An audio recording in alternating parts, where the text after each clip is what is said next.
अनंत कोटि ब्रह्मांड नायक राजा धीराज योगीरा परब्रह्म श्री सच्चिदानंद सद्गुरु श्री साईनाथ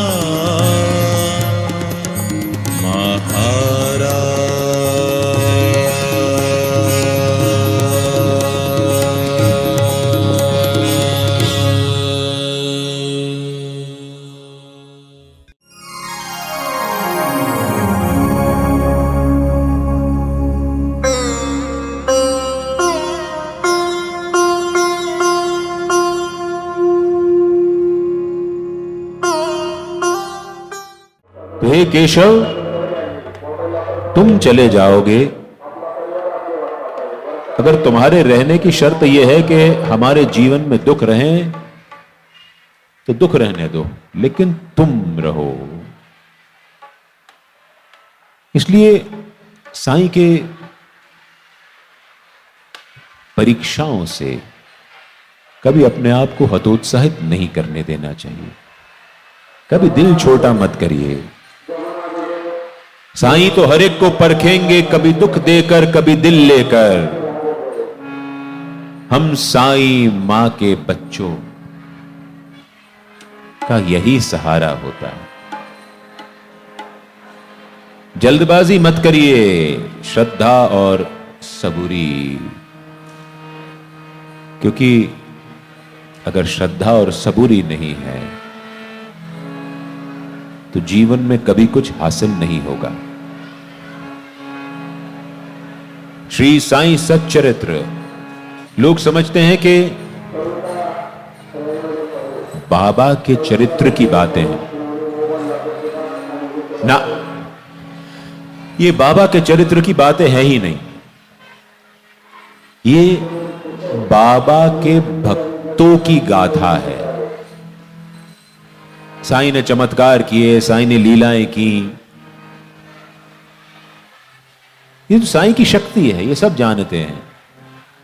लेकिन उनकी इन शक्तियों को मुखर होने का मौका किन भक्तों के प्रारब्ध से मिला।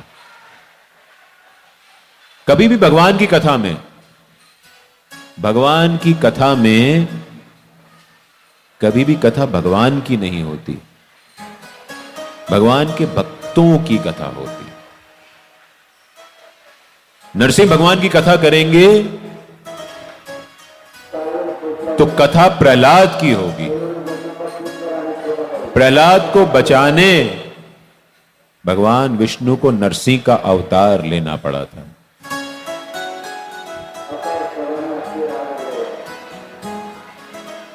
क्यों खंबा तोड़ करके निकलना पड़ा था उनको। हिरण्यकश्यप, वो जालिम बाप जो अपने आप को सर्वशक्तिमान मानता था, जिसने अपनी तपस्या से ये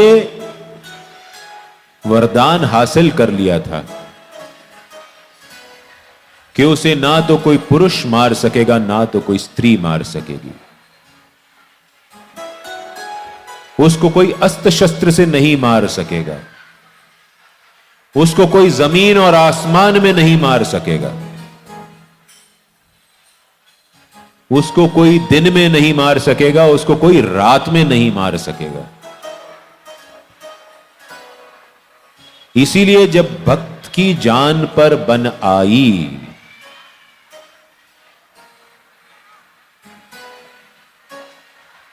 तो भगवान विष्णु को जड़, हमने अभी बात करी जड़ और चैतन्य की। खंभा जड़ होता है, उस जड़ खंभे के अंदर प्राण आए। नरसिंह भगवान उस खंभे में से अवतरित हुए। न स्त्री न पुरुष, आधा पशु आधा इंसान, अस्त्र शस्त्र से नहीं मार सकता। काय से मारा? नाखूनों से। न सवेरे मार सकता है, न रात में मार सकता है। कब मारा? सायंकाल के समय। न जमीन पर मार सकता है, न आसमान में मार सकता है। कहां मारा? गोद में लेकर के।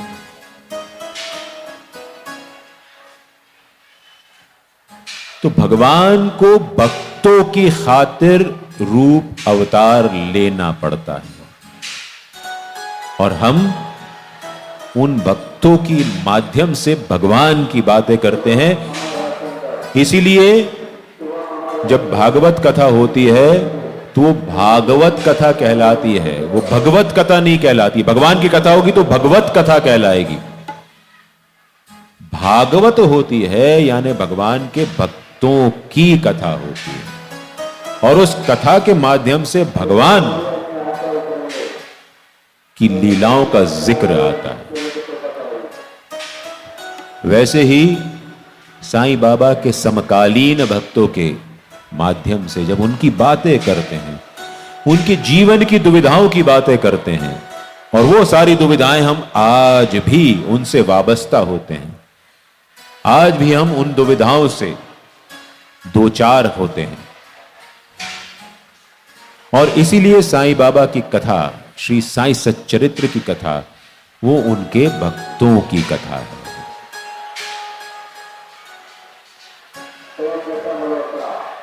इस कथा का महात्म्य क्या है?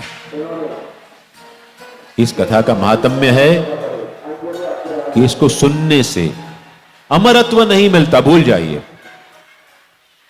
ये कथा सुन के आप अमर नहीं हो जाने वाले।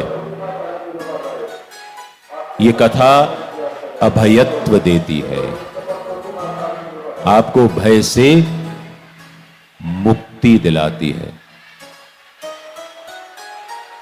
आपके मन को संशय से दूर करती है, आपके मन को ऊहापोह की स्थिति से दूर करती है। ये कथा आपको आगे बढ़ने का संबल देती है। ये कथा आपको स्थायित्व देती है। ये कथा मन की शांति देती है। जब श्री दाभोलकर जी को आज्ञा हुई इस श्री साईं सच्चरित्र ग्रंथ को लिखने की, तो बाबा ने इस ग्रंथ में लिखवाया उनसे कि जैसे जैसे मेरा भक्त मेरी कथाओं का श्रवण करेगा, उसके सारे कर्म, उसका प्रारब्ध जलकर नष्ट हो जाएगा, और शैने शैने उसके प्रारब्ध का प्रभाव क्षीण होता जाएगा। तो ये प्रारब्ध के प्रभाव को क्षीण करने वाली कथा है। और इस कथा का फल साथ में ले जाने के लिए, ये छोड़ दीजिए, इस कथा के जो आखिरी अध्याय में जो लिखा है कि इस कथा को इतने दिन में पढ़ने से, इस ग्रंथ को इतने दिन में पढ़ने से ऐसा मिल जाएगा, फल वैसा मिल जाएगा, ये दरअसल उपसंहार जो है इस ग्रंथ का आखिरी अध्याय, इस ग्रंथ के मूल लेखक श्री दाभोलकर जी ने लिखा ही नहीं है। जब वो इस ग्रंथ का लेखन पूरा कर चुके और इसका उपसंहार लिखने चले थे, और लिखते इससे पहले वो साईं की शरणों में विलीन हो गए। तो ये जो आखिरी अध्याय है जिसको फलश्रुति कहते हैं, वो अध्याय दहाणु गांव के मामलतदार श्री बलवंत वी देव ने लिखा। इसीलिए जब आप पूरा सच्चरित्र ग्रंथ पढ़ते हैं और उसकी फलश्रुति समझते हैं तो आपको लगेगा कि ग्रंथ पूरा का पूरा एक अलग ट्रैक पे चल रहा है, और फलश्रुति जो है वो एक अलग ट्रैक पे आ गई है। लोग पूछते हैं, कई बार बातें होती हैं, भक्तों के मन में दुविधाएं उठती हैं कि क्या करें, हम ये ग्रंथ पढ़ने बैठते हैं, ध्यान नहीं लगता, मन नहीं लगता, नींद आने लगती है, पूरा अध्याय पढ़ नहीं पाते, पूरा ग्रंथ छोड़ दीजिए। तब मैं उनसे कहता हूं कि ये ग्रंथ एक बार में कड़वी दवाई की तरह गटकने के लिए नहीं है। ये ग्रंथ अंदर उतारने के लिए है। ये 56 भोग की थाली है, 56 भोग सजा हुआ है। आप पूरी थाली खा लीजिए एक बार में, यदि आप में इतनी शक्ति है उसको पचा पाने वाली। नहीं तो पापड़ खा लीजिए, दूध रसमलाई खा लीजिए, पूड़ी खा लीजिए, आलू मटर की सब्जी खा लीजिए, जो आपका दिल करे खाइए। एक निवाला खा लीजिए, वो एक निवाला भी बहुत है। भगवान को अर्पित की हुई पूरी थाली आप ना खाएं, उसमें से उठाया हुआ एक निवाला भी अगर आप खा लेते हैं तो वो भी प्रसाद ही कहलाता है। तो आप पूरा सच्चरित्र एक बार में ना पढ़ पाए, चिंता मत करिए। एक पूरा अध्याय एक बार में ना पढ़ पाए, चिंता मत करिए। एक हाशिया यानी एक पैराग्राफ आप ना पढ़ पाए एक बार में, कोई बात नहीं। एक पंक्ति ना पढ़ पाए पूरी तो कोई बात नहीं। एक शब्द पढ़ लीजिए, मात्र एक शब्द पढ़ लीजिए, वो उस दिन का प्रसाद हो गया आपका। और उस प्रसाद को ग्रहण करिए। प्रसाद को ग्रहण करने के बाद हमारे शरीर में हमारी रक्त संचिकाओं के साथ हमारे हृदय के स्पंदन से होते हुए मन मस्तिष्क में जाने दीजिए। आप अपने शरीर में कोई डेफिशिएंसी हो, कोई कमी हो, आजकल विटामिन डी की कमी तो सभी को होती है लगभग, क्योंकि धूप में बैठते नहीं हैं, धूप में घूमते नहीं हैं, तो विटामिन डी की कमी हो जाती है। कुछ लोगों को प्रोटीन्स की कमी होती है। जो लोग जिमिंग करते हैं उनको सलाह दी जाती है कि आप प्रोटीन्स खाइए। कुछ लोगों के शरीर में मिनरल्स की कमी होती है, आयरन की कमी होती है, तो हम सब सप्लीमेंट्स तो लेते हैं ना। विटामिन डी लेते हैं, B12 लेते हैं, आयरन की कैप्सूल्स खाते हैं, प्रोटीन का पाउडर पीते हैं। ये मन का प्रोटीन है, ये मन का विटामिन है, ये मन की गुत्थियों का समाधान है। मन को बलवती करने के लिए है ये कथा।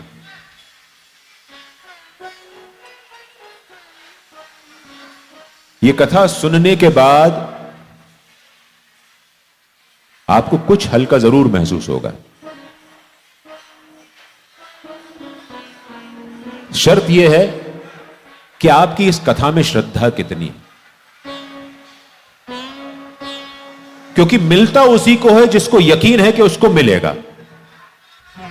जिसको यकीन नहीं है, इवन दवाई भी आप लेंगे, दवाई में यदि आपका यकीन नहीं है तो दवाई असर नहीं करेगी। ये जो रत्न आप पहनते हैं उंगलियों में, इसमें यदि आपकी श्रद्धा नहीं होगी तो ये आपको असर नहीं करेंगे। किसी भी तीर्थ स्थान पे आप जाएंगे, वहां पर यदि वहां पे आपकी श्रद्धा नहीं है तो असर नहीं करेगा। आप शिरडी आएंगे, मंदिर में जाएंगे, उफ कितनी लंबी लाइन है, उफ कितनी गर्मी है, अरे सिक्योरिटी वाले कितने जालिम हैं, 2 मिनट खड़े भी नहीं होने देते बाबा के सामने। अरे बाबा ने देखो कितने सुंदर वस्त्र पहने हैं, अरे बाबा से ये मांगना है। आपका ध्यान कहां पर है? बाबा के वस्त्रों में है, बाबा की मुस्कान में है। वो सिक्योरिटी वाला जो ये धक्का मार रहा है, आपको कह रहा है पुढ़े चला, उसमें आपका ध्यान है। कितनी लंबी क्यू बना दी है, उसमें आपका ध्यान है। गर्मी लग रही है, उसमें आपका ध्यान है। आपका ध्यान वहां नहीं है जहां होना चाहिए। कथा में बैठे हैं, अचानक वो मोबाइल बज उठेगा, तो कहां कुछ चल रहा था वो सब गड़बड़ हो जाएगा। बात कहां हो रही थी? जब तक कॉल मोबाइल का खत्म होगा या जब तक आप व्हाट्सएप के मैसेज का रिप्लाई करके अलग हटेंगे, तब तक के कथा में बहुत कुछ पानी बह चुका होगा। और फिर आप ढूंढते रहेंगे कि बात कहां मैंने छोड़ी थी और कहां मैंने पकड़ी है। कथा आपको इस बात की भी छूट देती है कि आप 3 दिन तक, 5 दिन तक, 8 दिन तक, 3 घंटे, 5 घंटे कथा में बैठे या ना बैठे, इन 3 दिनों में यदि 3 मिनट की कथा भी आपके अंदर बैठ गई तो आप पार हो गए। थोड़ी देर, वो थोड़ी देर के लिए ही आप कथामय हो जाइए। वो समझ में आ गई बात जो हो रही है, तो आप आगे निकल जाएंगे। नहीं तो फिर वही, रात में नींद नहीं आएगी, टेंशन होगा, चिड़चिड़े हो जाएंगे, अकारण लोगों पे गुस्सा करने लगेंगे, फोकस नहीं रख पाएंगे। काउंसलर्स करते क्या है आजकल? यही तो करते हैं कि फोकस रखो भाई, फोकस रखो। हमको दिग्भ्रमित करने के लिए तो न जाने कितनी चीजें हैं, दिशा भ्रम में डालने के लिए तो पूरी दुनिया पड़ी है, लेकिन तनिक अपने लिए समय तो निकालें। कथा ये मनोरंजन का साधन भी है, लेकिन मनोरंजन से ज्यादा मनोमंथन का साधन है। ये स्वस्थ मनोरंजन है। यहां पे कोई वीभत्स, कोई वल्गर बात नहीं होगी। यहां पे बातें होंगी आपकी और आप जैसे भक्तों की, बस। आइए अब हम बात करें साईं के चमत्कारों की। हम कहते हैं कि साईं चमत्कार करते हैं। कब हम कहते हैं कि साईं चमत्कार करते हैं? जब हम साईं से कुछ मांगते हैं और हमको तुरंत मिल जाता है, हम कहते हैं उन्होंने चमत्कार कर दिया। चमत्कार दरअसल करना भगवान की मजबूरी हो जाती है, क्योंकि हम सब होते हैं एक नंबर के स्वार्थी। यदि हम साईं को चमत्कार करता हुआ ना पाएंगे तो यहां पे शीश नहीं झुकाएंगे, यहां पे सिर नहीं झुकाएंगे।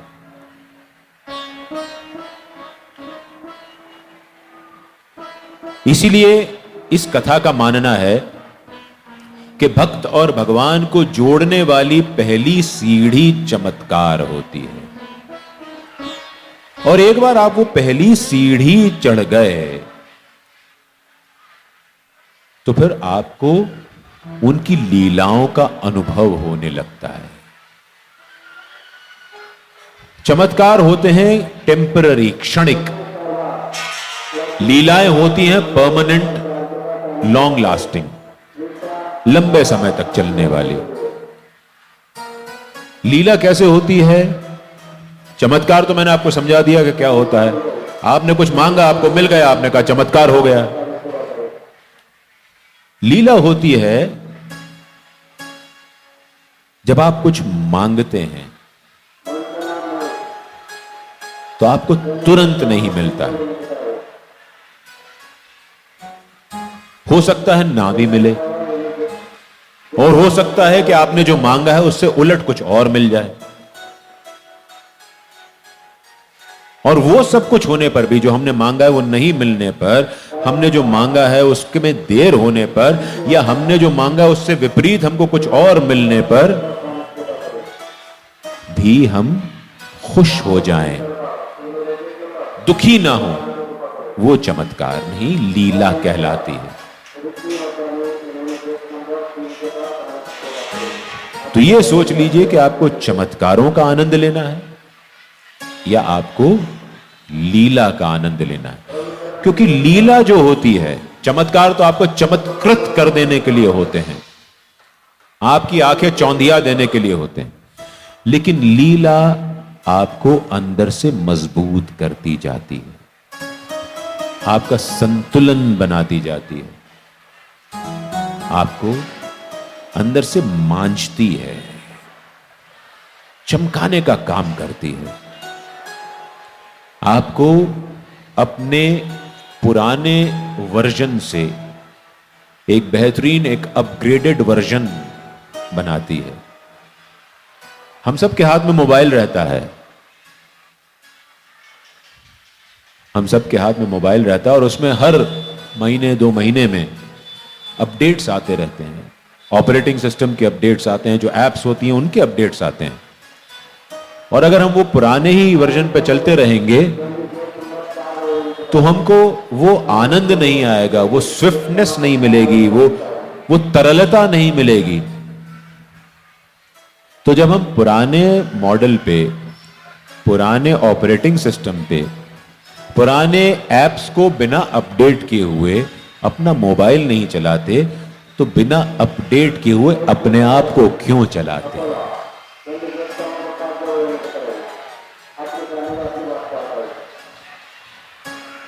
और ये कथा जो है वो हमको अपडेट करने का काम करती है। ये हमारे अंदर को, बग्स को, जो सॉफ्टवेयर में बग्स आ जाते हैं, जो सॉफ्टवेयर में विषमताएं आ जाती हैं, उनको हटाने का काम करती है, ताकि हम तरलता से चलते रहें, हम सरलता से चलते रहें, हमारा मन जो है वो दुखी ना हो, हम अंदर ही अंदर हमेशा दुख की अग्नि में झुलसते ना रहें। इसलिए होती है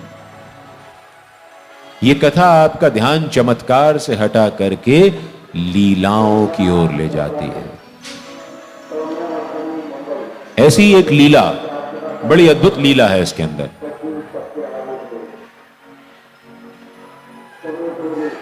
हाजी सिद्दीक फाल्के की कथा आती है। हम सबने सुनी है ये कथा, पढ़ी जरूर होगी हमने। श्री साईं सच्चरित्र के, शायद मुझे अध्याय वगैरह याद नहीं रहते, लेकिन शायद 11वें अध्याय में आता है हाजी सिद्दीक फाल्के का जिक्र। हाजी सिद्दीक फाल्के कल्याण के रहने वाले थे, बहुत बहुत धनी व्यक्ति थे, सैकड़ों एकड़ जमीन, खुद की खेती बाड़ी, लेकिन स्वभाव से संत थे। उनको मौका मिला हज यात्रा करने का। कुरान के ज्ञाता तो थे ही। हज यात्रा के बाद वो आए सीधे शिरडी, और शिरडी आए और बाबा के पास उनकी जाने की इच्छा हुई। जाहिर है शिरडी आएगा कोई भी व्यक्ति तो क्यों आएगा? बाबा के दर्शन करने, इसके अलावा और कोई हेतु होता नहीं है। मक्का करने के बाद लोग कहते हैं कि हज यात्रा के बाद इंसान की सारी ख्वाहिशें पूरी हो जाती हैं, लेकिन आप हाजी सिद्दीक फाल्के की मन की स्थिति को समझने की कोशिश करें कि हज यात्रा जैसा मुकद्दस काम करने के बाद वो आए शिरडी साईं बाबा के दर्शन करने। मतलब हज यात्रा के बाद भी कुछ बचा था करने को। यहां आए तो नतीजा बिल्कुल उल्टा। बाबा ने उनको मस्जिद की सीढ़ियां चढ़ने नहीं दिया, और 1 2 4 महीने नहीं, पूरे 9 महीने। ये जो सामने वाली चावड़ी है, ये जो एक चावड़ी आप देखते हैं यहां पे, साउथ वाली चावड़ी है। जो नॉर्थ साइड की, जो उत्तर दिशा की चावड़ी है, जहां पे अभी पुस्तकालय बना हुआ है, वहां पर वो 9 महीने रुके। अच्छा, आपको आज कोई ये कह दे कि आपको यहां आने के बाद बाबा आपको दर्शन नहीं करने दे रहे हैं, तो आप क्या 9 महीने इंतजार करेंगे? 9 घंटे नहीं कर पाएंगे। अरे चलो, रिटर्न टिकट है भाई, टिकट कैंसिल करानी पड़ेगी, कैंसिलेशन चार्जेस लग जाएंगे। 9 महीने इंतजार किया, और 9 महीने इंतजार करने के बाद भी बाबा जब पसीजे नहीं, तो उन्होंने श्यामा को पकड़ा। श्यामा के बारे में यह कहा जाता है कि श्यामा थे बाबा के नंदी। जैसे शिवालय में जाने के पहले हम नंदी के जो पीठ का उभरा हुआ हिस्सा रहता है, जो शिवलिंग के समान सदृश हमको लगता है, उसको छू करके अपने सिर पे हाथ लगा करके फिर अंदर जाते हैं। नंदी प्रतीक है शक्ति का। बैल वृषभ है, बुल। आज भी जब शेयर मार्केट में बहुत तेजी से चलती है तो लोग कहते हैं bull, bull sentiment is on. शक्ति का प्रतीक है, स्थायित्व का प्रतीक है। नंदी वहीं बैठा रहता है। अंदर भी है, गणपति, शनि और महादेव के मंदिर में आप देखेंगे यहां भी है, बाहर नंदी बैठा हुआ है। नंदी प्रतीक होता है एक निष्ठ भक्ति का, जो बराबर अपने आराध्य को देखता रहता है, उसके अलावा उसकी नजरें कहीं और नहीं जाती हैं। लगातार हर पल एक टक अपने आराध्य को देखता रहता है।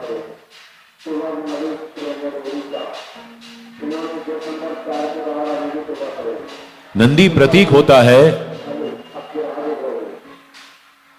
अपने कान खुले रखने का। जरा सी आहट होती है और वो चौकन्ना हो जाता है। इसीलिए जब आप शिवालय के दर्शन करके बाहर आते हैं तो आप नंदी की जो कान की प्रतिकृति होती है उसके ऊपर ऐसी 2 उंगलियां रखते हैं। यह आपका एक स्क्वायर बन जाता है, जिसको कैमरे में के हिसाब से हम व्यू फाइंडर कहते हैं। फिल्मों में भी जब डायरेक्टर शॉट लेते हैं तो ऐसा बनाते हैं व्यू फाइंडर से कि हमको क्या दिखेगा। तो हम नंदी के सिर पर, उस कानों पर ये ऐसी उंगलियां रख करके अंदर शिव को देखते हैं, और बाद में नंदी के एक कान पर हाथ रख करके दूसरे कान से धीरे से उसके कान में कुछ बुदबुदाते हैं। ये मानते हैं कि जो कुछ भी हम नंदी के कान में बुदबुदा रहे हैं वो शिव को स्वीकार होगा और शिव हमारे मन की मुरादें पूरी करेंगे। तो इसीलिए श्यामा को बाबा का नंदी कहा जाता था कि आप नंदी हैं। इसीलिए हाजी सिद्दीक फाल्के ने पकड़ा श्यामा को कि चलो भाई मुझे बाबा के दर्शन करा दे। लेकिन श्यामा भी डायरेक्ट नहीं ले जाते थे। बाबा के पास गए, उन्होंने कहा कि बाबा क्यों परेशान कर रहे हो उस सज्जन व्यक्ति को, वो तुम्हारे दर्शन करने 9 महीने से इंतजार कर रहा है। अच्छा, 9 का तो बहुत सारा महत्व है। मां अपने कोख में बच्चे को 9 महीने तक रखती है, सींचती है। शक्ति के 9 रूप होते हैं। एकनाथ भागवत के अनुसार भक्त के 9 गुण होते हैं। बाबा ने अंतिम समय पर लक्ष्मीबाई शिंदे को सिक्के दिए 9। तो 9 की बहुत महानता है। 9 को पूर्णांक कहते हैं। 9 को आप किसी भी अंक से गुणा कर दें तो वो 9 ही निकलता है। 9 एकम 9, 9 दूनी 18, 1 और 8 9, 9 तिया 27, 2 और 7 9। 9 के साथ सब कुछ 9 ही रहता है, पूर्णांक। तो हाजी सिद्दीक फाल्के ने कहा कि श्यामा, तो श्यामा ने बाबा से कहा, बाबा आप क्यों इस व्यक्ति को नहीं आने देते? बाबा ने कहा, श्यामा मैं कहां किसी को रोकता हूं, ये तो मस्जिद माई है जो उसको चढ़ने से रोक रही है। अच्छा जाओ उससे पूछ कि क्या वो गांव की 12वीं बावड़ी पर टेढ़ी मेढ़ी पगडंडी से चल के आने को तैयार है। श्यामा गए हाजी सिद्दीक फाल्के के पास। हाजी बाबा पूछ रहे हैं तुम ऐसा करोगे? उसने कहा, बाबा जहां कहेंगे जैसे कहेंगे मैं जाने को तैयार हूं। देखिए जीवन पथ में यदि ईश्वर तक पहुंचना है तो टेढ़े मेढ़े सकरे रास्ते से होकर के जाना पड़ेगा। जरा से आपके पैर डगमगाए, आपका संतुलन गड़बड़ हुआ और आपका पैर पगडंडी से नीचे कच्चे हिस्से में पड़ गया, और पड़ा मतलब मोच आना पक्का। इसीलिए कहते हैं कि पगडंडी पर जब भी चलना हो बहुत सधे पांव से चलना होता है। ऐसा ही भक्त को करना पड़ता है। 12वें कुएं की बात करी बाबा ने। 12वां कुआं क्या है? साल के 12 मास। क्या तू साल दर साल उस पतले टेढ़े मेढ़े पगडंडी वाले रास्ते से अपने ईश्वर को पाने को तैयार है? हाजी भी पहुंचा हुआ था। उसने कहा, हां श्यामा बोलो उनसे, मैं पतली पगडंडी पर चलने को तैयार हूं, बशर्ते वो मुझे साईं तक ले जाती हो। आप देखिए, भाव देखिए, इस भक्त का भाव देखिए। श्यामा गए बाबा के पास उत्तर लेकर के। बाबा ने फिर कहा, ठीक है, उसको बोलो कि क्या वो मुझे 4 किस्तों में 40,000 रुपए देने को तैयार है। अच्छा, बाबा ने EMI भी तैयार कर दी थी, 4 किस्तों में 40,000 रुपए।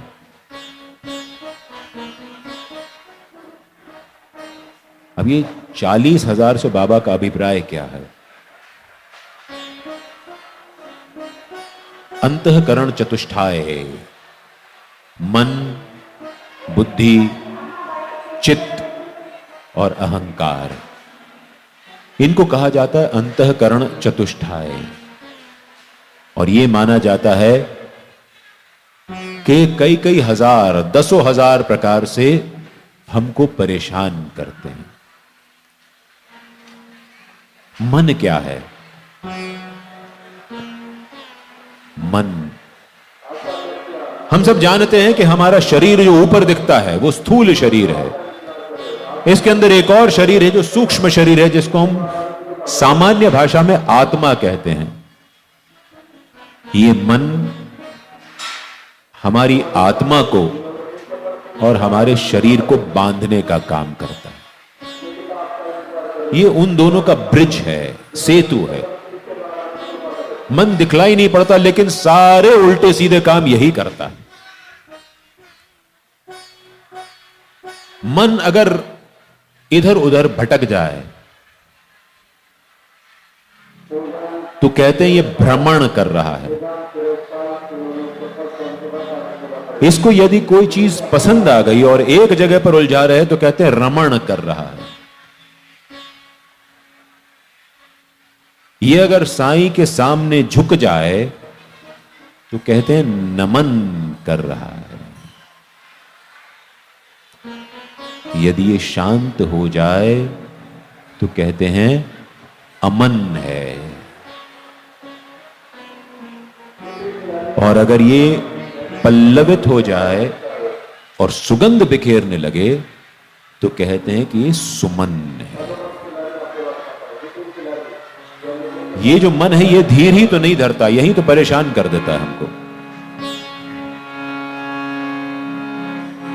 ये भ्रमण करना चाहता है, ये बाहर की यात्रा करना चाहता है। और ये कथा खींच करके उसको मन को लेकर के आती है कि अंदर आजा, अंदर की यात्रा बहुत अच्छी है, बाहर की यात्रा में गड़बड़ियां बहुत हैं। मन रे तू काहे न धीर धरे, ओ निर्मोही मोह न जाने, जिनका मोह करे। मन रे तू काहे न धीर धरे, ओ निर्मोही मोह न जाने, जिनका मोह करे। मन रे तू काहे न धीर धरे।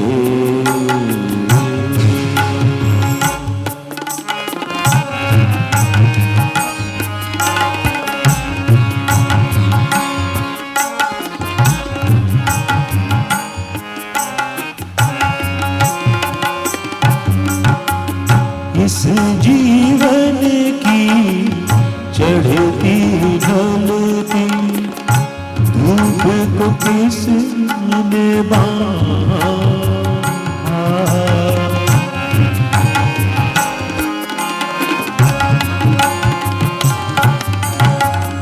इस जीवन की चढ़ती ढलती धूप को किसने बांधा, रंग पे किसने पहरे डाले, रूप को किसने साधा, काहे जतन करे।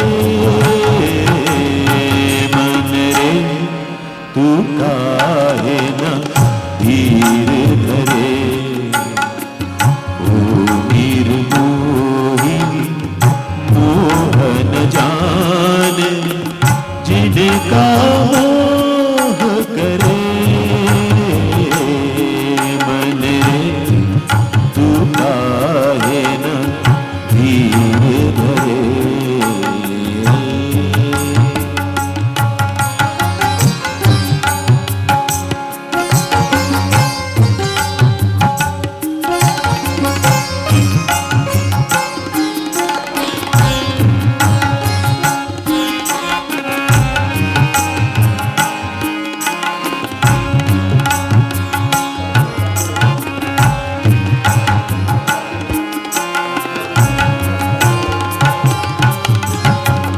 उतना ही उपकार समझ कोई, जितना साथ निभावे।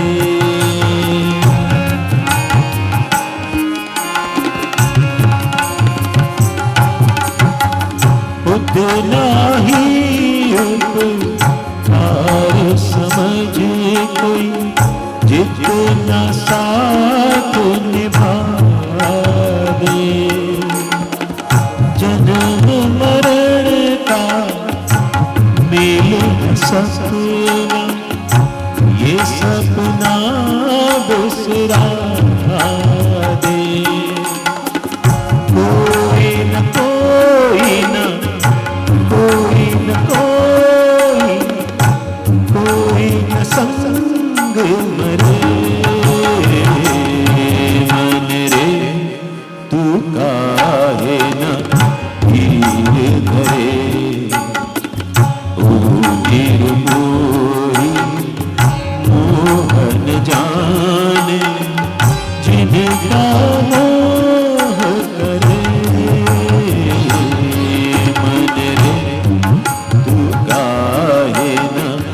तो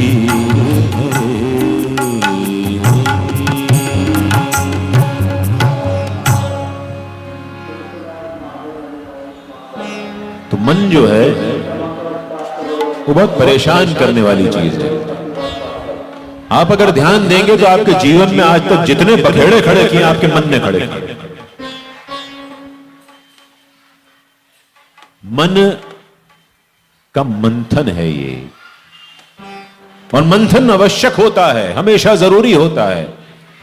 मनोमंथन नहीं होगा तो दूध कभी घी नहीं बन पाएगा, और दूध घी नहीं बन पाएगा तो कभी दीपक नहीं जल पाएंगे, क्योंकि दीपक घी से जलते हैं, दूध से नहीं जलते। लेकिन घी बनता दूध से है। मथना पड़ता है, मंथन होता है, दूध को मथा जाता है तो मक्खन बनता है। और वो जो मक्खन होता है वो सवेरे यहां पर जब काकड़ आरती के बाद हम निकलते हैं, बाबा की काकड़ आरती करने के बाद मक्खन मिश्री का प्रसाद मिलता है। क्यों मक्खन मिश्री का प्रसाद मिलता है? पूछिए। कथा केवल प्रश्नों के उत्तर नहीं देती है, ये नए प्रश्न खड़े करती है। वो कथा ही क्या जो प्रश्नों के उत्तर दे और चली जाए। कथा प्रश्न खड़े करती है, आपको सोचने पर मजबूर करती है। क्यों? आप तो मशीन की तरह वो काकड़ आरती करी, उसके बाद हमने हाथ में मक्खन लिया, उसको चाटा, और जब तक कि पूरा मक्खन हथेली पर से साफ ना हो जाए चाटते रहते हैं और फिर बाहर निकल जाते हैं। क्यों? आप मशीन थोड़ी हैं, यंत्र नहीं है। यंत्रवत जीवन जीना छोड़ दीजिए। सोचिए, प्रश्न करिए अपने आप से, अपने आसपास से, उन लोगों से जिन पर आप भरोसा कर सकते हैं, अपने अंतर मन से। मक्खन मिश्री का प्रसाद है जो वैष्णव परंपरा में दिया जाता है। श्रीनाथ जी भगवान की एक पटरानी थी जिनका नाम था नवनीत प्रिया, जिनको चतुर्थ प्रिया भी कहा जाता है। नवनीत मक्खन का पर्यायवाची शब्द है नवनीत, नित नया। क्यों? सांकेतिक है, प्रत्येक दिन नया है। आपको नवनीत की भांति अपने मन को रखना है।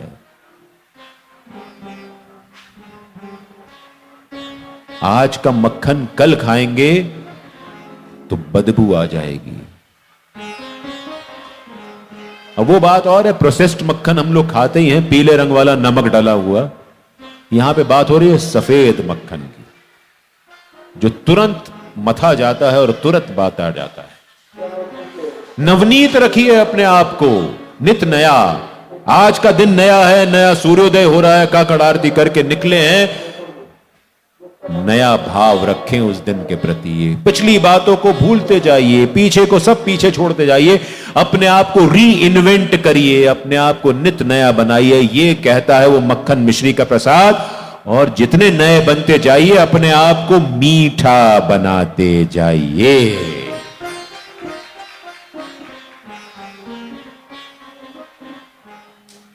काकड़ आरती में जाते हैं तो अजीब प्रकार के भाव होते हैं हमारे मन में।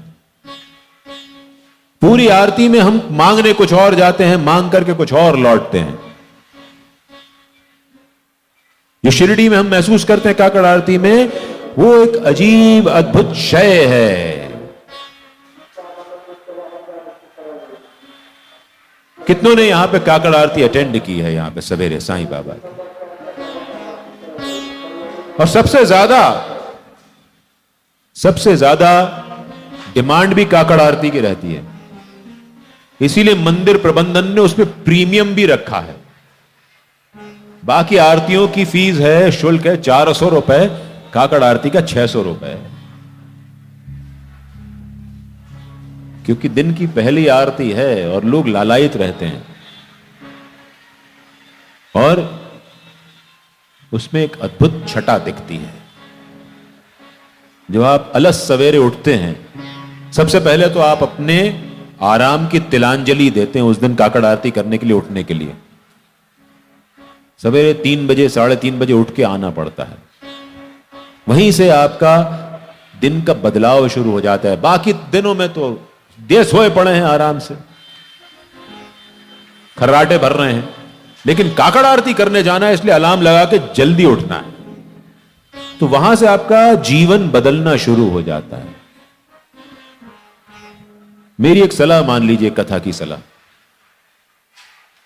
अभी आप दिन में जितने घंटे काम कर रहे हैं, जल्दी उठ करके 1 घंटा ज्यादा दे दीजिए अपने आप को। साल में आप 365 घंटे आगे हो जाएंगे। साल में 365 घंटे, और 10 सालों में 3650 घंटे आगे हो जाओगे। हमारे साथी संगीतज्ञ जो हैं, ये घंटों रियाज करते हैं। एक ही सुर को पकड़ लिया, लगे हुए हैं, सा लगा रहे हैं। एक ही ताल पकड़ लिया, उसका रियाज करते जा रहे हैं कि गलती ना हो कहीं भी। बड़ा संयम का काम है। और अब कुछ हमारे जैसे होते हैं जो कथा की तारीखों से 10-15 दिन पहले रियाज करना शुरू करते हैं। जितना वो बाबा गवा देते हो जाता है काम। लेकिन ये घंटों का रियाज, जो तपस्या होती है, आपको बहुत आगे ले जाती है। ये जो कुछ घंटे सवेरे अपने आप को देंगे ना, अपने आप को दीजिए ईमानदारी से। रील मत देखिए, फालतू की रील है, खट खट खट खट खट रील देख रहे हैं, टाइम वेस्ट कर रहे हैं। मोबाइल पे कुछ नहीं तो फेसबुक के नोटिफिकेशन खोल लिए। अरे अपने आप से बात करिए, ये समय नहीं मिलेगा दोबारा बात करने का। कुछ अपनी सुनिए, कुछ अपनी कहिए। That's your me time. तो अपना मी टाइम थोड़ा समेजिए। तो हम बात कर रहे थे काकड़ आरती पे, नवनीत मक्खन की। काकड़ आरती में बड़ा अद्भुत भाव उत्पन्न होता है। शिरडी में जो महसूस किया,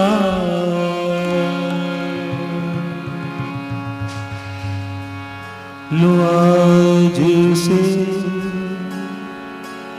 दोहराता हूं। शायद तुम समझो आखिर क्यों मैं साईं के गुण गाता।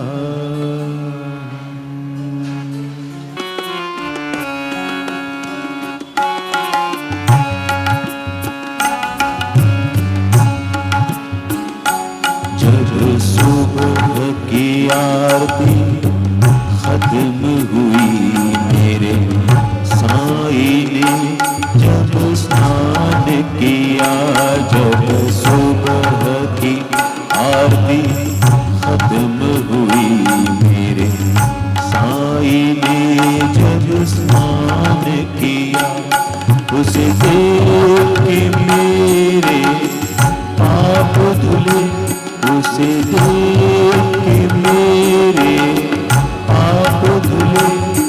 मैं पापी से इंसान बना, मैं पापी से इंसान बना। ओ साईं,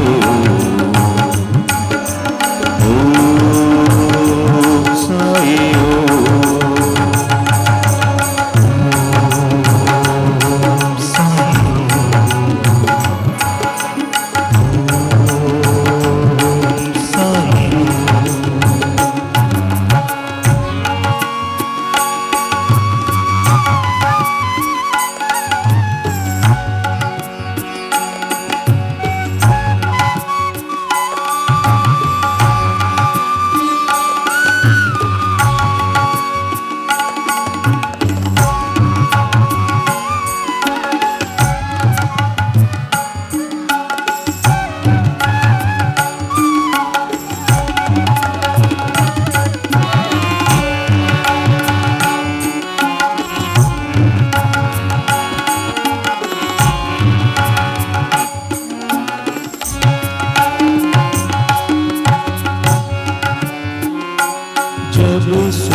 जल दूध की धारा बहने लगी।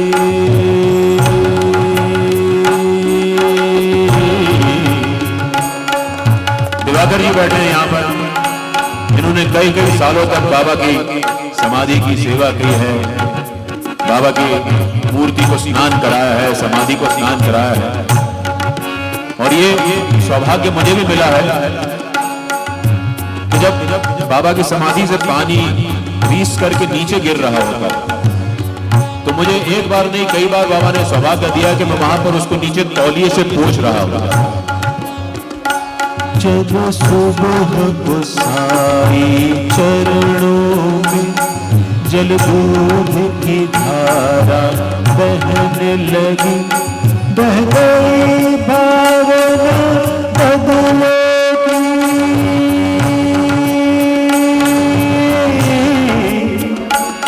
बह गई भावना बदले की। मैंने दुश्मन को भी मुआफ किया, मैंने दुश्मन को भी मुआफ किया। ओम साई ओम, ओम साई ओम,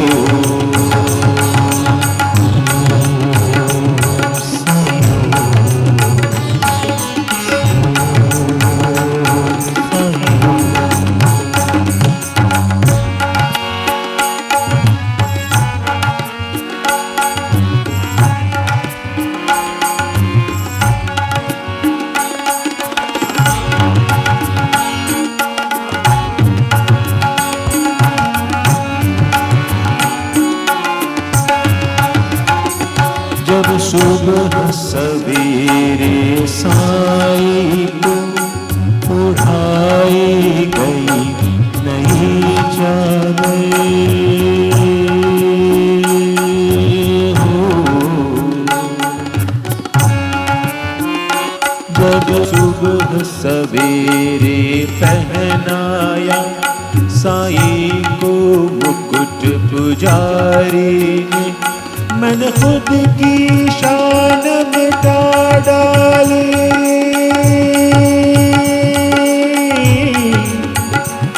मैंने खुद की शान मिटा डाली।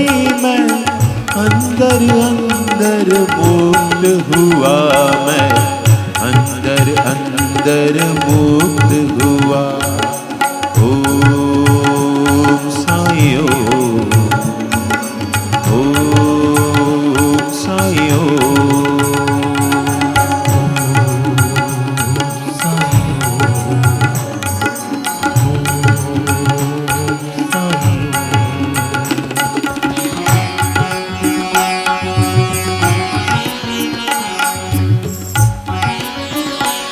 तो बाबा पे जल दूध की वर्षा होने लगी। फिर बाबा को पोंछा जाता, बहुत सुंदर तरीके से उनको पूरा पोंछा जाता है। पानी का एक अंश उनके ऊपर नहीं रहता। फिर अष्टगंध से उनका श्रृंगार किया जाता है, उनके माथे पर त्रिपुंड बनाया जाता है, उनको बुक्का लगाया जाता है, नख शिख का श्रृंगार किया जाता है। फिर संस्थान की ओर से एक चादर पहनाई जाती है, उसके ऊपर भक्तों के द्वारा अर्पण किया हुआ कोई वस्त्र पहनाया जाता है। समाधि पर सर्वधर्म संभाव, सर्वधर्म संभाव की बातें लिखी जाती है। समाधि पर अष्टगंध से श्रृंगार होता है, चादर ओढ़ाई जाती है। उसके बाद बाबा को पुजारी जी दोनों हाथ से सोने का मुकुट पहनाते हैं, उनके सिर पर फिट करते हैं, देखते हैं बराबर है कि नहीं है। अद्भुत है वो क्षण जब दिगंबर से बाबा महाराज अधिराज की श्रेणी में पहुंच जाते हैं। ये भक्तों का प्यार है जो बाबा को वहां तक पहुंचाता है। ये भक्तों का अनुभव है, उनकी अनुभूति है जो साई को वहां लेकर के जाती है जहां वो पूज्य बन जाते हैं। और इसके बाद भक्तों की लाइन शुरू हो जाती है। भक्त हाथों में गुलाब के गुच्छे लिए रहते हैं, फूल रहते हैं उनके हाथों में, और वो हाथों से फूल बाबा की समाधि पर चढ़ाते हुए जाते हैं, बाबा की मूर्ति पर रखते हुए जाते हैं। जब चारों ओर से बाबा पर, बाबा पर, बाबा पर, जब चारों ओर से बाबा पर फूलों की वर्षा होने लगी, जाने क्यों मेरी आँखों से आंसुओं की वर्षा होने लगी। हैरान था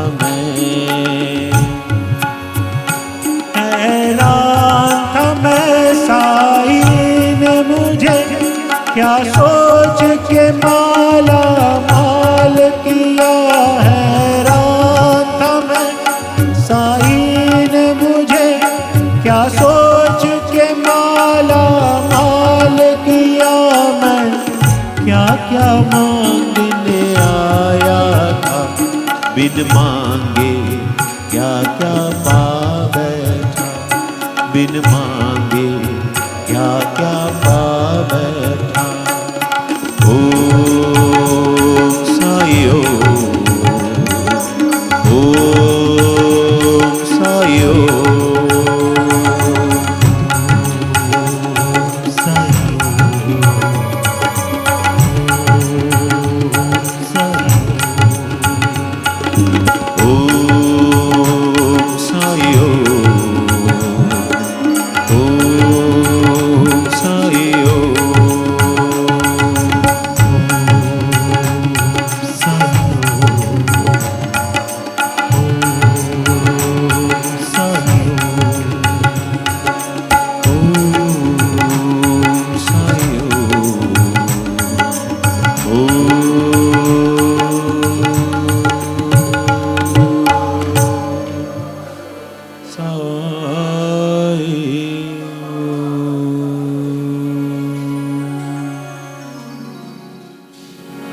साईनाथ महाराज की जय। मन, बुद्धि, बुद्धि होती है तर्क करने की क्षमता। कहते हैं जब आप किसी देवालय में जाते हैं तो अपनी 2 जूतियां बाहर छोड़ करके आना चाहिए। जहां कथा होती है वो स्थान भी देवालय हो जाता है। यहां पे भी जूतियां बाहर छोड़ करके आना चाहिए। अब अचानक मैं देख रहा हूं कुछ लोग अपने पैरों से अपने चप्पलों को बाहर कर रहे हैं।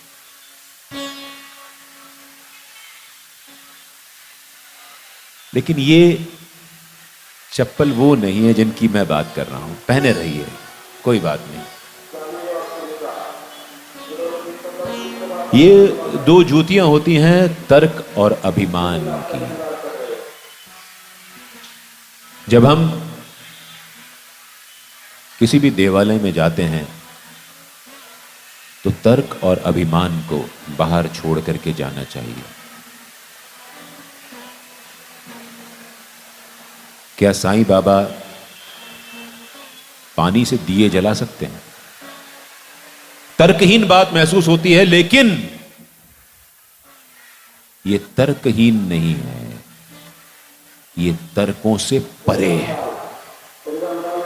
Sai is not illogical, Sai is beyond logic.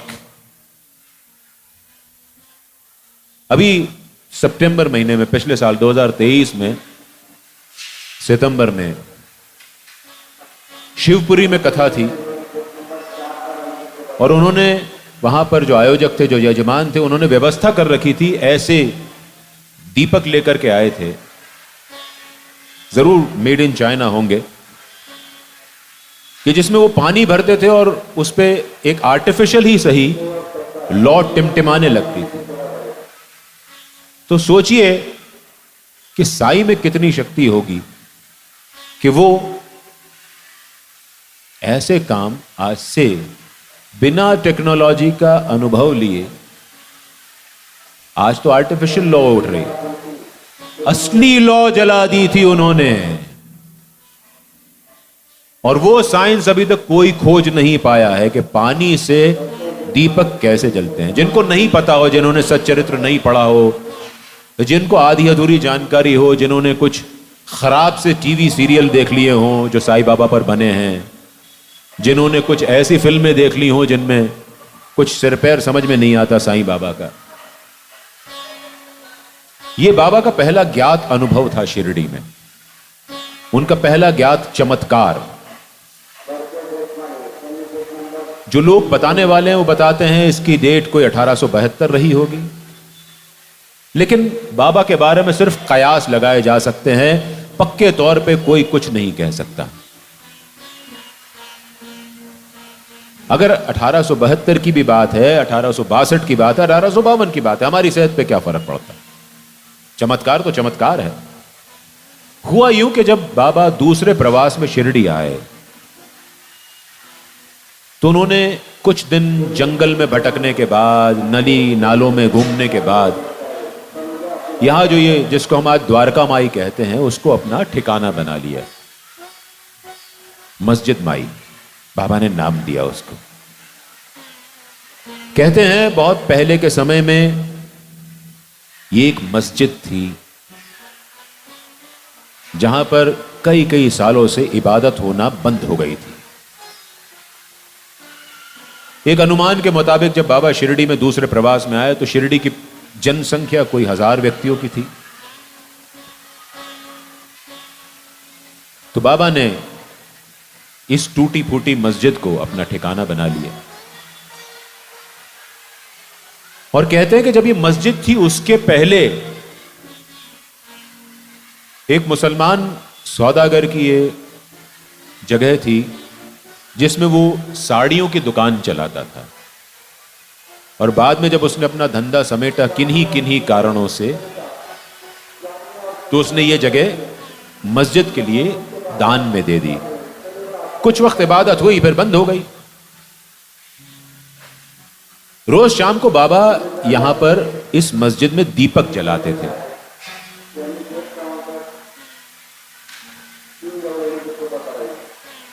और आमदनी का कोई जरिया था नहीं।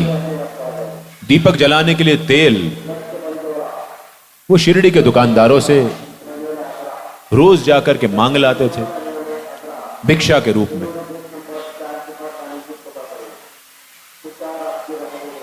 दुकानदार भी दुकानदार हैं बेचारे, कब तक रोज फ्री में तेल देते रहेंगे। एक दिन दोनों ने मिलकर के तय किया कि आज ये फकीर आएगा और हम दोनों ही मना कर देंगे कि हमारे पास आज तो तेल है ही नहीं। हुआ भी ऐसा ही कि दोनों फकीर, दोनों दुकानदार जो है वो फकीर के आने के टाइम पर दुकान में आए तो बोले कि बाबा आज तो तेल नहीं है। दूसरी दुकान पे गए, दूसरी दुकान में भी यही कहा कि बाबा आज तो तेल नहीं है। बाबा ने कहा अल्लाह मालिक, कदम उठाए वापस अपनी टूटी फूटी मस्जिद के अंदर। अच्छा, ये सहज मानव प्रवृत्ति है कि जब हम किसी के साथ झूठ बोलते हैं तो उस झूठ की परिणति देखने के लिए कि उसका असर क्या हुआ है, यह देखने के हम बहुत लालायित होते हैं, बहुत इच्छुक होते हैं। कपटी स्वभाव है ना, किसी को छलने के बाद उसमें आनंद लेने का मजा हम छोड़ते नहीं, इंसान है। तो ये दोनों दुकानदार जो है ये बाबा के पीछे पीछे गए। टूटी हुई दीवार जो मस्जिद की थी उसकी आड़ में खड़े हो गए जाकर के। देखते हैं कि बाबा ने अपनी पुरानी कफनी एक उठाई, उससे कुछ चिंदियां फाड़ी, उनको हाथ में मल करके पुराने काले पड़ चुके मिट्टी के दियों में सजा दिया। फिर वहीं एक कनस्तर रखा था तेल का, उसको उल्टा किया तो तेल नहीं था। वहीं पड़ोस में एक कुड़म्बा रखा था, यानी मिट्टी का घड़ा रखा था। उसमें से कुछ अपने मुंह में डाल लिया, कुछ उस कनस्तर में उल्टा कर दिया। अब श्री साईं सच्चरित्र में तो यह लिखा है कि उन्होंने जो मुंह में डाला था उससे कुलीचा भर के बाहर निकाल दिया और कनस्तर में डाल दिया। कुछ मानने वाले ये मानते हैं कि उन्होंने घड़े में से कनस्तर में तेल डाल दिया। अब वो जो कुछ भी था, इस विवाद में पड़ना नहीं है। जो लिखा है उसको हम अंतिम वाक्य मानते हैं और उसमें आगे समझते हैं। मैंने कहा ना, कथा जो है वो प्रश्नों के उत्तर नहीं देती, नए प्रश्न भी खड़े करती है। तो ये भी एक प्रश्न है कि उन्होंने पानी मुंह में लेकर के वापस उलीचा था या सीधा कोलंबा से लेकर के कनस्तर में डाल दिया था। लेकिन हुआ क्यों कि उस कनस्तर में से उन्होंने पानी को वापस दीपकों के अंदर उड़ेलना शुरू कर दिया। दीपक लगालग भर गए। ये दोनों दुकानदार एक दूसरे की तरफ देख करके मुस्कुराते रहे। कपटी मुस्कुराहट होती है। देखते हैं कि बाबा ने दिया सलाई उठाई और जलाई और एक एक करके सारे दीपकों के पास गए। फटी हुई चिंदियों की बाती, पानी का तेल और दीपक जल उठे। दीपक जल उठे। अब इन दोनों दुकानदारों की सिट्टी पिट्टी गुल। क्या होता है, जब हमारा दाव उल्टा पड़ जाता है तो हम डर जाते हैं। दोनों ने मनी मन विचार किया कि जो फकीर पानी से दिए जला सकता है वो हमको श्राप भी दे सकता है। और अगर उसने हमको श्राप दे दिया कि हमने उसके साथ कपट किया था, क्योंकि अब कपट कर लिया उसके बाद तो मन घबराता है। अगर दाव उल्टा पड़ जाए, सीधा पड़ जाए तो बड़ा मजा आता है। यहां तो उल्टा पड़ गया था। दोनों डर गए, भागने को हुए और बाबा की आवाज पीछे से आई कि रुक जाओ, कहां जा रहे हो। दोनों बाबा के चरणों में गिर पड़े, माफी मांगने लगे। यहां पर बाबा का चरित्र उभर करके सामने आता है। बाबा ने कहा, मुझसे माफी मत मांगो, मुझसे माफी मत मांगो। तुम्हें अगर माफी मांगनी ही है तो उस परवरदिगार से माफी मांगो जिसकी शान में ये दिए जलाए जाना थे। तुम्हें माफी ही मांगनी है तो शिरडी के उन रहवासियों से माफी मांगो जो रोज रात को मेरे लिए खाना लेकर के आते हैं। अंधेरे में उनके पांव को ठोकर लगती और वो गिर पड़ते। तुम्हें माफी मांगनी है तो खुद अपने आप से मांगो, क्योंकि झूठ बोलकर तुमने अपने आप को कलंकित किया।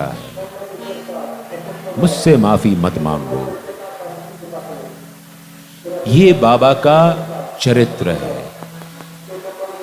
बदलाव करने वाला चरित्र। बाबा ने कोई शस्त्र अस्त्र लेकर के किसी को बदला नहीं। हम जितने भी अवतार देखेंगे, सबके अवतारों के हाथ में कोई ना कोई अस्त्र शस्त्र होते हैं। लेकिन बाबा एक ऐसे अवतार हैं जिन्होंने इंसान को केवल अपने चरित्र से ही बदलने की चेष्टा की। तूने साई द्वार पे, तूने साई द्वार पे जितने दीप जलाए, उतना ही उजियारा तेरे जीवन में भर जाए। तूने साई द्वार पे, तूने साई द्वार पे जितने दीप जलाए उतना ही उजियारा तेरे जीवन में भर जाए। तूने साईं द्वार पे, तूने साईं द्वार पे।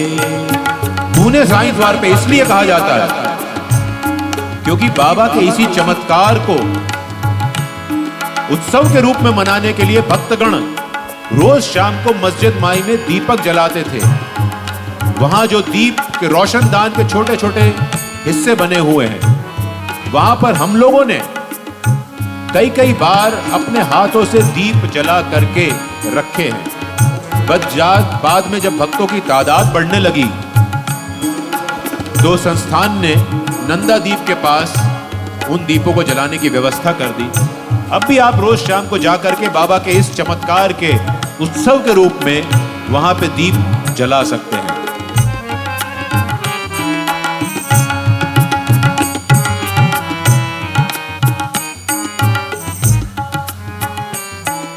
साईं से दूर रंगीली दुनिया खोटी है, चमकीली दुनिया।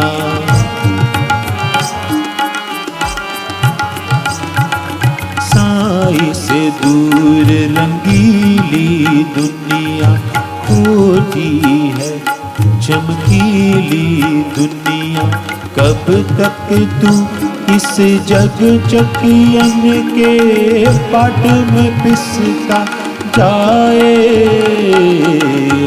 तूने साईं द्वार पे, तूने साईं द्वार पे।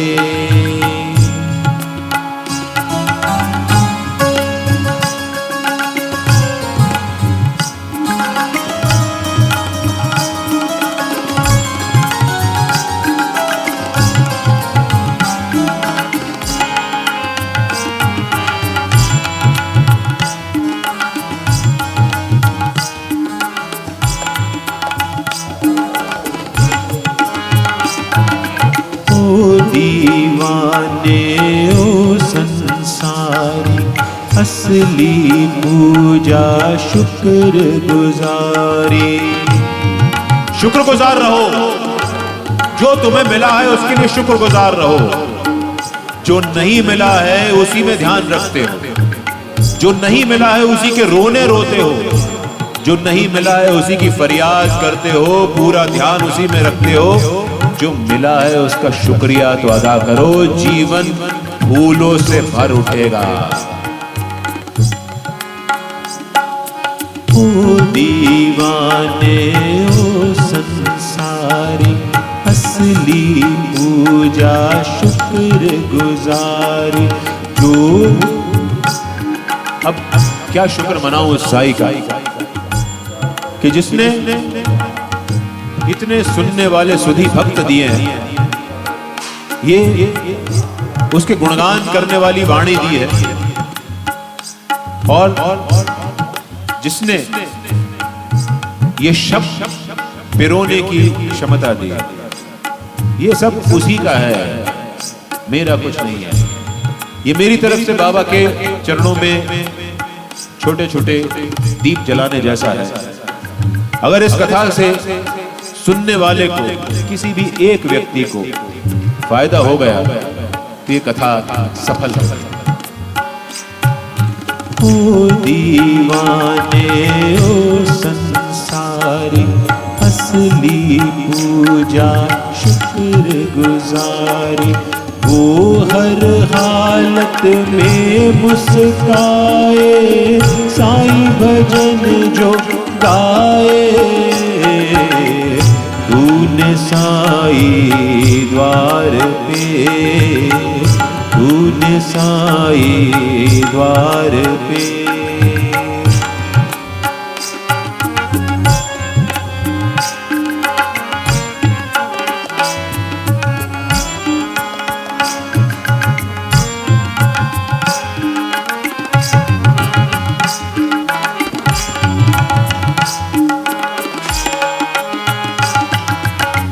जगत है कठपुतली का मेला, हर दिल नाच के जाए अकेला।